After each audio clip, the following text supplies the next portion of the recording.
Hey guys, Mike Bland from SIS Global Investigations.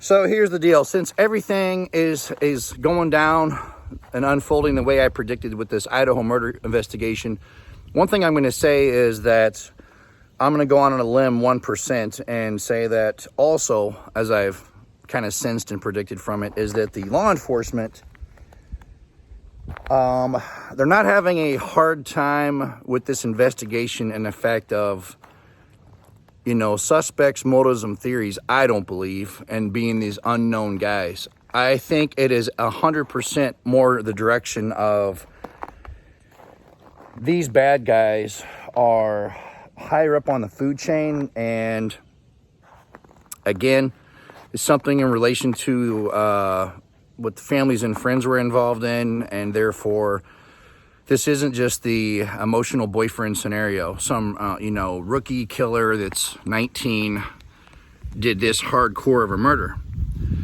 This is someone who was a hardened criminal and, who doesn't hesitate to kill and has no conscience, and who's also killed people before, brutally like that. So when you add all that up, I believe that law enforcement knows exactly who did this, or a group of people who did this, and they're frankly in over their head. So I think it's something that on this particular case, it may come out, they may charge someone, but I also strongly predict that it would be a thing where it's handled later on by federal law enforcement, and or even higher up than that, if you know what I'm saying. Higher up than law enforcement is what I'm talking about. So for those of you who are smart, you know exactly what I mean, where the government has to get involved, and it's something that it will not be on the news. There will not be some 19-year-old college kid arrested for this, or some professor from Idaho State.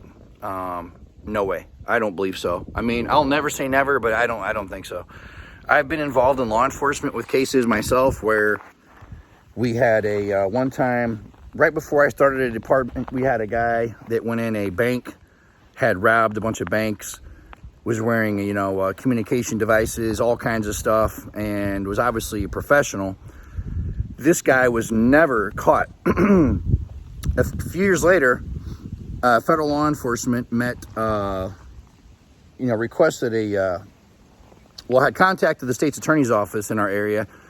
And then the state's attorney requested a meeting with our police chief. And he told our police chief in private, not on the news, in the paper, or in public, that man was taken into custody. So you want to talk about mysteries and conspiracies. Why it was kept quiet, I don't know. Again, those are the things, people. That's the way you have to think. And people think that, oh, that's conspiracy. No, this is the way the real world works. You don't know everything going on.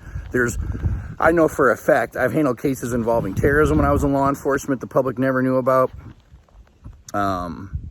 Everything, all kinds of stuff. There was war criminals from during the Bosnia and Serbia and Kosovo conflict. There was literally a general from Serbia or wherever, literally, that was hiding out in St. Louis. The FBI was looking for. So again, to this day, no one knows about these things. And I believe this murder is, again, not on some crazy level, not involving terrorists, spies, none of that stuff, but I believe it is involving just hardcore criminals who don't care. And like I said, motive was a possible retaliation deal.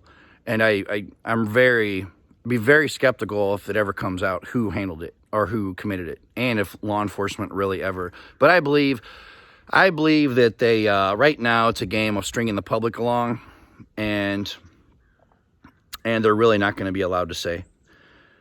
And if the feds are involved in handling it, which they are, the FBI, they don't talk about anything. So I believe the story's probably going to fade away. They're going to try to make it down to some mystical cold case thing and unsolved, and I don't believe it's unsolved at all. I think it's just a game at this point, guys, and it's just turned into a media circus. And I think that's all you're going to keep hearing about. So, all right, guys, stay tuned for more.